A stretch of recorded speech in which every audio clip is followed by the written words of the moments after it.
ஒவ்வொரு வருஷமும் சேல் மாசத்துல ஐபோன் நிறைய விற்கும், அதே மாதிரி ஒரு ஆண்ட்ராய்டு போன் நிறைய விற்குங்க. சாம்சங்கோட FE சீரிஸ் அண்ட் இந்த வருஷமும் நீங்க பாத்தீங்கன்னா சாம்சங் கேலக்ஸி S23FE ஒரு பாப்புலரான போனா இருந்தது. ஏன்னா 30,000 கீழே வந்திருந்தது பிரைஸ். அண்ட் இந்த S23FE ஓட அப்கிரேட் வந்துருச்சுங்க, சாம்சங் கேலக்ஸி S24FE. அண்ட் இந்த S24FE ல இந்த வருஷம் சாம்சங் நிறைய அப்கிரேட்ஸ் பண்ணிருக்காங்க, நல்ல அப்கிரேட்ஸ் பண்ணிருக்காங்க. அண்ட் இந்த சாம்சங் கேலக்ஸி S24FE ல இந்த வருஷம் ரொம்ப கம்மியா காம்ப்ரமைசஸ் வச்சிருக்காங்க, which is a very good thing. சரி, என்னெல்லாம் அப்கிரேட் பண்ணிருக்காங்க, என்னெல்லாம் புதுசா இருக்குன்னு தெரிஞ்சுக்கிறதுக்கு கண்டிப்பா வீடியோவை கடைசி வரைக்கும் பாருங்க. இதான் ஃபர்ஸ்ட் டைம் சேனலுக்கு வந்திருக்கீங்கன்னா என் பேர் எர்ஷாத், நீங்க பார்த்துட்டு இருக்கிறது Trakin Tech தமிழ். அன்பாக்சிங் ஆரம்பிக்கலாமா? சாம்சங்கோட அன்பாக்சிங் எக்ஸ்பீரியன்ஸ் ரொம்ப பேசிக்காக தான் இருக்கும், நிறைய சொல்றதுக்கு ஒன்றும் இல்லை. இந்த மாதிரி பேசிக்கான பாக்ஸ், பிளாக் கலர் பாக்ஸ் கிடைச்சிரும். அதுக்குள்ள நீங்க பாத்தீங்கன்னா இந்த மாதிரி ஒரு இன்னொரு பாக்ஸ் கொடுத்துறாங்க. அண்ட் அந்த பாக்ஸ்க்குள்ள உங்களுக்கு வந்து ஒரு சார்ஜிங் கேபிள் இருக்கும், பிளஸ் டாக்குமெண்ட்ஸ் இருக்கு பாருங்க. So type C to type C charging cable இருக்கு அண்ட் டாக்குமெண்டேஷன். அவ்வளவுதாங்க, நீங்க சார்ஜர் தனியா வாங்கி ஆகணும். That's always the case. Samsung போனுக்கு ஒரு நல்ல சார்ஜர் தேடுறீங்கன்னா ப்ராடக்ட் டேக்ல லிங்க் இருக்கும், போய் செக் பண்ணிருங்க. எனிவே, இதாங்க போனு சாம்சங் கேலக்ஸி S24FE. பாக்குறதுக்கு it looks like any other Samsung phone. அவ்வளவுதான் அன்பாக்சிங் எக்ஸ்பீரியன்ஸ். So, box பாருங்க. Alright, S23FE சைடுல வச்சு நீங்க பாத்தீங்கன்னா நிறைய டிஃபரன்ஸ் தெரியாது. ஃபர்ஸ்ட் டிஃபரன்ஸ் என்ன தெரியுமா இந்த ரெண்டு போன்ஸ்லயும்? I'll tell you. என்னன்னா இந்த S24FE இருக்குல்ல, இது ஒரு பெரிய போன் ஆக்கிட்டாங்க இப்போ. சோ உங்களுக்கு வந்து ஒரு பெரிய டிஸ்ப்ளே கிடைக்கும், அதை பத்தி கண்டிப்பா சொல்றேன். பட் இந்த போன்ல வந்து நிறைய அப்கிரேட்ஸ் பண்ணிருக்காங்க. First of all Corning Gorilla Glass Victus Plus protection கொடுத்திருக்காங்க, பின்னாடியும் முன்னாடியும். S23FE ல உங்களுக்கு வந்து கார்னிங் கொரில்லா கிளாஸ் 5 ப்ரொடெக்ஷன் தான் இருந்தது. ஆஃப் கோர்ஸ் சைடுல வந்து மெட்டல் ஃப்ரேம் தான் கொடுத்திருக்காங்க, நல்லா ஸ்டர்டியா இருக்கு. IP68 ரேட்டிங்கும் கிடைச்சிரும். நல்லா ஸ்டர்டியான பில்ட் குவாலிட்டிங்க. இன்ஃபேக்ட் ஒரு ப்ராப்பரான S series flagship phone build quality உங்களுக்கு கண்டிப்பா கிடைச்சிரும், which is very nice. Weight பொறுத்தவரைக்கும் கண்டிப்பா வெயிட் கூடி இருக்குங்க. இந்த தடவை பேட்டரி சைஸையும் கூட்டிருக்காங்க, அதை பத்தியும் சொல்றேன் நான். But let's take a look at the weight. Alright, 214 gram wait இருக்குங்க. So yeah, it's heavy, but weight distribution நல்லா பண்ணிருக்கிறதுனால in hand feel நல்லா இருக்கு, பிரச்சனை இல்ல. இன்ஃபேக்ட் கார்னர்ஸ் வந்து ரவுண்டடா பண்ணிருக்கிறதுனால அது வந்து குத்துற மாதிரி ஃபீல் ஆகல. So that's nice. Ports and buttons பொறுத்த வரைக்கும் ரைட் சைடுல ஒரு பவர் பட்டன் கிடைச்சிரும், அதுக்கு மேலேயே வால்யூம் ராக்கர் இருக்கு. கொஞ்சம் பிளேஸ்மெண்ட் மேல இருந்த மாதிரி தோணுச்சு எனக்கு. So கொஞ்சம் லேர்னிங் கர்வ் இருக்கு, பட் அதர்வைஸ் இட்ஸ் ஃபைன். மேல ஒரு சிம் கார்டு ட்ரே கொடுத்திருக்காங்க, அதுக்கு பக்கத்துலயே ரெண்டு மைக்ஸ் இருக்கு. கீழ நீங்க பாத்தீங்கன்னா டைப் சி போர்ட் இருக்கு அண்ட் ஒரு ஸ்பீக்கர்கள் கொடுத்திருக்காங்க. பட் இது ஸ்டீரியோ ஸ்பீக்கர் செட்டப்புங்க. ஒரு தடவை சிம் கார்டு ஓபன் பண்ணி பார்த்தலாமா? ஆல்ரைட், சோ சிம் கார்டு இல்ல, சிம் கார்டு ட்ரே ஓபன் பண்ணி பார்த்துடலாம். ஸோ உங்களுக்கு வந்து ஒரு ப்ராப்பரான dual SIM card, nano SIM card support கொடுத்துருக்காங்க. மெமரி கார்டு சப்போர்ட் கிடையாது. கொஞ்சம் ஃபோன் திக்கான மாதிரியும் தோணுது. ஆக்சுவலி இல்ல, இந்த ஃபோன் இன்னும் அதிகமா திக்கா இருக்கு. இது 8mm வச்சிருக்காங்க. டிசைனை பொறுத்த வரைக்கும் எனக்கு சாம்சங் கேலக்ஸி S24FE பிடிச்சிருக்கு. டிஸ்பிளேலயும் சின்ன சின்ன அப்கிரேட்ஸ் பண்ணிருக்காங்க. First of all of course display நீங்க பாத்தீங்கன்னா இப்போ வந்து உங்களுக்கு ஒரு பெரிய 6.7 இன்ச் டிஸ்பிளே கொடுத்திருக்காங்க. இதுல வந்து உங்களுக்கு 6.4 இன்ச் டிஸ்பிளே இருந்தது. ஆஃப் கோர்ஸ் இது வந்து சாம்சங்கோட சூப்பர் AMOLED பேனல். உங்களுக்கு வந்து 120 Hz refresh rate கிடைச்சிரும். HDR playback இருக்கு, Netflixலயும் HDR playback கொடுத்திருக்காங்க. So it's very nice. But changes பொறுத்த வரைக்கும் நீங்க பாத்தீங்கன்னா bezels ஸ்லிம் பண்ணிட்டாங்க. டெஃபினெட்லி உங்களுக்கு அந்த டிஃபரன்ஸ் தெரியும். பட் சிமெட்ரிக்கலா இல்லாததுனால சின்ன கொஞ்சம் பெருசா இருக்கு. அப்ப கூட நீங்க பாத்தீங்கன்னா ஸ்கிரீன் எக்ஸ்பீரியன்ஸ் நல்லா இருக்கு. பஞ்சியான டிஸ்ப்ளே, நல்ல கலர்ஃபுல்லான வைப்ரண்டான டிஸ்ப்ளே. விவிட் மோட்ல எஸ்பெஷலி நீங்க பாத்தீங்கன்னா டிஸ்ப்ளே பார்க்கிறதுக்கு ரொம்ப நல்லா இருக்கு. அண்ட் நீங்க வந்து போட்டோ எடிட்டிங், வீடியோ எடிட்டிங் பண்ண விரும்புறீங்க, கலர் ஆக்யூரேட்டா டிஸ்ப்ளே வேணும்னா அதுக்கு நேச்சுரல் மோடும் கொடுத்திருக்காங்க. அதாவது நீங்க பாத்தீங்கன்னா இந்த தடவை வந்து 1900 nits பீக் பிரைட்னஸ் கொடுத்திருக்காங்க. சோ பீக் பிரைட்னஸ் இம்ப்ரூவ் பண்ணிருக்காங்க. அண்ட் HDR வீடியோஸ் பார்க்கும்போது டிஸ்ப்ளே ரொம்ப நல்லா இருக்குங்க பார்க்கிறதுக்கு. பிளஸ் நீங்க சூரிய வெளிச்சத்துல வெளிய எடுத்துட்டு போகும்போது டிஸ்ப்ளே நல்லா பிரைட்டா இருக்கு, லெஜிபிளா இருக்கு. அப்புறம் இந்த சூப்பர் AMOLED பேனல்ல உங்களுக்கு இன் டிஸ்ப்ளே ஃபிங்கர் பிரிண்ட் ஸ்கேனர் கொடுத்திருக்காங்க. ஆப்டிகல் டைப் தான் கிடைக்கும், அல்ட்ராசானிக் இல்ல. பிளேஸ்மெண்ட் கொஞ்சம் கீழ இருக்கு, பட் சூப்பர் ஃபாஸ்டா இருக்கு அன்லாக் பண்றதுக்கு, அதனால பிரச்சனை இல்ல. ஹாப்டிக் ஃபீட்பேக் பொறுத்த வரைக்கும் டைட்டா இருக்கு, பிரிசைஸா இருக்கு. ஆனா கொஞ்சம் இன்னும் இன்டென்சிட்டி அதிகமா இருந்தா பெட்டரா இருந்திருக்கும். ஆஃப் கோர்ஸ் சாம்சங் டிஸ்ப்ளே சொல்லவே வேண்டாம், நல்ல டிஸ்ப்ளே தான், no problem there. Stereo speakers with Dolby Atmos support கொடுத்திருக்கனால ஸ்டீரியோ ஸ்பீக்கரோட குவாலிட்டியும் நல்லா இருக்கு. நீங்களே கேட்டு பாருங்க, உங்களுக்கு பிடிச்சிருக்கா பிடிக்கலன்னு காமெண்ட் செக்ஷன்ல சொல்லுங்க.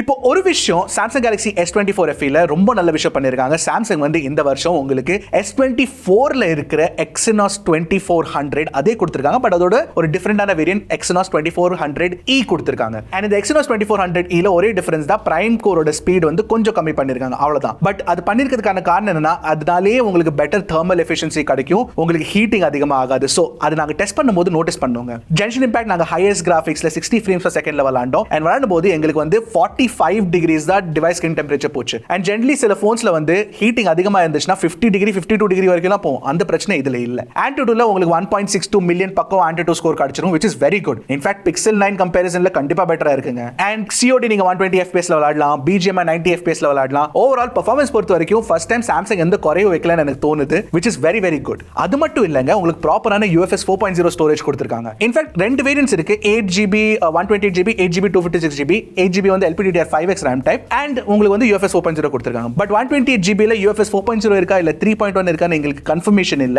வந்தோடனே நாங்க கண்டிப்பா பெண்ட் காமெண்ட்ல போட்டுறோம். சோ பெர்ஃபார்மன்ஸ் பொறுத்த வரைக்கும் எனக்கு எந்த பிரச்சனையும் தெரியல. அண்ட் பேட்டரி பொறுத்த வரைக்கும் உங்களுக்கு வந்து அப்கிரேட் பண்ணிருக்காங்க. இந்த தடவை 4700 mAh பேட்டரி கொடுத்திருக்காங்க. இந்த Exynos 2400E வந்து ஒரு 4 nanometer ஃபேப்ரிகேஷன் ப்ராசஸ்ல பண்ணதுனால உங்களுக்கு வந்து பெட்டர் தெர்மல் எஃபிஷியன்சி கிடைக்கணும், பெட்டர் பேட்டரி பெர்ஃபார்மன்ஸ் ஜெனரலி கிடைக்கணும். நாங்க ஃபுல்லா டெஸ்ட் பண்ணல இது வரைக்கும், பட் 1 day பேட்டரி லைஃப் கண்டிப்பா கிடைச்சிருங்க. சார்ஜிங் ஸ்பீட் ஒன்னு தான் Samsung phonesல பிரச்சனையா இருக்கும். 25 வாட் சார்ஜிங் ஸ்பீட் தான் உங்களுக்கு கிடைக்கும். அட்லீஸ்ட் ஒரு 45 வாட் 60 வாட் கொடுத்தா பெட்டரா இருந்திருக்கும், பட் அது இல்ல. வயர்லெஸ் சார்ஜிங் சப்போர்ட்டும் இருக்குங்க இந்த போன்ல. உங்களுக்கு 15 வாட் வயர்லெஸ் சார்ஜிங் சப்போர்ட் இருக்கு, ரிவர்ஸ் வயர்லெஸ் சார்ஜிங் சப்போர்ட்டும் கொடுத்திருக்காங்க. நெட்வொர்க் பொறுத்த வரைக்கும் தேவையான 5G பேண்ட்ஸ் எல்லாமே கிடைச்சிரும், பிரச்சனை இல்ல. Wi-Fi 6E சப்போர்ட் கொடுத்திருக்காங்க, Bluetooth 5.3 இருக்கு, NFC சப்போர்ட்டும் இருக்குங்க. இன்ஃபேக்ட் NFC வச்சு நீங்க Samsung வாலெட் கூட யூஸ் பண்ணிக்கலாம். And Samsung wallet is one of my favourite Samsung features. ஆனா Samsung phonesல இருக்க பெரிய அட்வான்டேஜ் என்ன தெரியுமா? சாஃப்ட்வேர் எக்ஸ்பீரியன்ஸ் தாங்க. ஆக்சுவலி உங்களுக்கு One UI 6.1 based on Android 14 கொடுத்திருக்காங்க. அண்ட் இந்த போன்ல ஆல்ரெடி அக்டோபர் செக்யூரிட்டி பேட்ச் இருக்குங்க. அண்ட் Samsung என்ன சொல்றாங்கன்னா அவங்க 7 வருஷம் சாஃப்ட்வேர் அப்டேட்ஸும் 7 வருஷம் செக்யூரிட்டி அப்டேட்ஸும் கொடுப்பாங்களாமா. பிளஸ் Samsung சாஃப்ட்வேர் அப்டேட்ஸ் வந்து கரெக்டா டைமுக்கு வந்துருதுங்க, which is very very nice. Of course Samsung phonesல இருக்க ஃபீச்சர்ஸ் எல்லாமே இதுல இருக்கும். உங்களுக்கு வந்து Dex இருக்கு, Samsung Knox இருக்கு, பிளஸ் Good Lock ஆப் நீங்க டவுன்லோட் பண்ணீங்கன்னா அதுல எக்கச்சக்கமான ஆசமான ஃபீச்சர்ஸ் கொடுத்திருக்காங்க. பட் மோர் இம்பார்ட்டன்ட்லி இதுல Galaxy AI ஃபீச்சர்ஸ் இருக்குல்ல, எல்லா ஃபீச்சர்ஸும் இதுல உங்களுக்கு கிடைச்சிரும். ஒரு உதாரணத்துக்கு உங்களுக்கு AI இன்டர்பிரேட்டர் கிடைச்சிரும், கால் அசிஸ்ட் இருக்கு, சாட் அசிஸ்ட் கொடுத்திருக்காங்க, நோட்ஸ் டிரான்ஸ்கிரிப்ஷன் இருக்கு, வாய்ஸ் நோட்ஸ் நீங்க டிரான்ஸ்கிரைப் பண்ணிக்கலாம். பிளஸ் sketch to imageன்ற ஃபீச்சர் அவங்க Fold 6ல கொடுத்தது இதுலயும் வந்திருக்கு. அது மட்டும் இல்ல of course circle to searchம் கொடுத்திருக்காங்க. போர்ட்ரேட் ஸ்டுடியோ ஃபீச்சர் கொடுத்திருக்காங்க. அந்த போர்ட்ரேட் ஸ்டுடியோ ஃபீச்சர் செம ஃபன்னா இருக்கு. நீங்க பாருங்களேன், ஒரு போர்ட்ரேட் போட்டோ எடுத்துட்டு நீங்க வந்து கார்ட்டூன் மாதிரி ஆக்கிக்கலாம், இல்ல ஒரு பென்சில் ஷேடட் லுக் ஆக்கலாம். It looks very nice. அப்புறம் circle to searchல இன்ட்ரெஸ்டிங்கான ஃபீச்சர்ஸ் கொடுத்திருக்காங்க. உங்க ஹோம் வொர்க்கை கேப்சர் பண்ற மாதிரி ஓவர்லே டிரான்ஸ்லேட், PDF டிரான்ஸ்லேட் எல்லாமே வந்துருச்சுங்க. சோ ஃபீச்சர்ஸ் பொறுத்த வரைக்கும் எந்த குறையுமே இல்ல இந்த போன்ல, எல்லாமே இருக்கு. இன்ஃபேக்ட் ஃபீச்சர்ஸ் வந்து போட்டோகிராஃபி அண்ட் வீடியோகிராஃபிக்கும் எக்ஸ்டெண்ட் பண்ணிருக்காங்க. ஒரு உதாரணத்துக்கு உங்களுக்கு வந்து அந்த AI ரீமாஸ்டர் ஃபீச்சர் கிடைச்சிரும், ஆப்ஜெக்ட் இரேசர் இருக்கு, AI பேக்ரவுண்ட் ஃபீல் ஃபீச்சர் கொடுத்திருக்காங்க, அப்புறம் ரீகாம்போசிஷன் ஃபீச்சர் இருக்கு. சோ AI பொறுத்த வரைக்கும் எல்லா ஃபீச்சர்ஸும் உங்களுக்கு இதுல கிடைச்சிரும் and it works really well. By the way இந்த தடவை உங்களுக்கு இன்ஸ்டன்ட் ஸ்லோ மோஷன் ஃபீச்சரும் S24FE ல கொடுத்திருக்கனால நீங்க வந்து 4K 60 FPS வீடியோ ரெக்கார்ட் பண்ணதுக்கு அப்புறம் கேலரி ஆப்ல வெறும் பிரஸ் பண்ணாலே போதும், டைரக்டா 4K 120 FPS க்கு நீங்க கன்வர்ட் பண்ணிக்கலாம். சரி, கேமராஸ் பத்தி சொல்லணும்னா சுத்தமா ஹார்ட்வேர்ல எந்த அப்கிரேடும் இல்ல. ஏன்னா உங்களுக்கு same 50MP primary camera, 8MP 3x telephoto, 12MP ultra wide angle camera and 10MP selfie camera கொடுத்திருக்காங்க. But pro visual engine use பண்ணி சூப்பர் HDR கொடுத்திருக்கனால உங்களுக்கு HDR குவாலிட்டி, பிக்சர்ஸ் குவாலிட்டி வந்து நல்லா இம்ப்ரூவ் ஆயிருக்கு. பிளஸ் நைட் போர்ட்ரேட்ஸ்ல கூட குவாலிட்டி ரொம்ப நல்லா இருக்குங்க.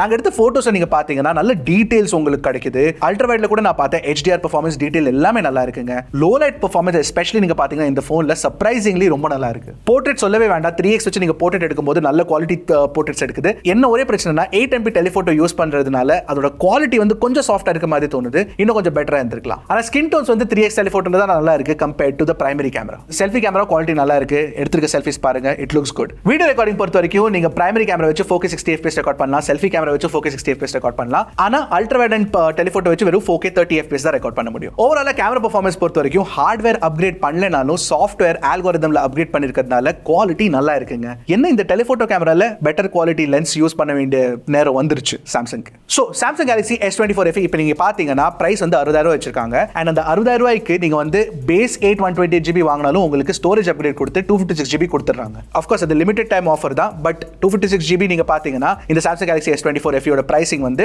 It's good enough. பட் எனக்கும் தெரியும், உங்களுக்கும் தெரியும், அடுத்த வருஷம் சேல்ஸ் வரும்போது இதோட பிரைஸ் குறைஞ்சு 40,000 30,000 அந்த மாதிரி வரும்போது it will be great value. In fact 50,000க்கு இது நல்ல வேல்யூ நான் சொல்லுவேன். கண்டிப்பா சாம்சங் Galaxy S24FE வந்து one of the best FE phones to launch till date அப்படின்னு சொல்லலாம். உங்களுக்கு பிடிச்சிருக்கா பிடிக்கலையான்னு கண்டிப்பா காமெண்ட் செக்ஷன்ல சொல்லுங்க. இந்த போனோட வேற ஏதாச்சும் வீடியோஸ் பார்க்க விரும்புறீங்கன்னா அதையோ காமெண்ட் செக்ஷன்ல சொல்லுங்க. அடுத்த வீடியோல சந்திக்கிறேன். அது வரைக்கும் டக்குனு டக்கு போடு கிளிக்கு Trakin Tech தமிழ்.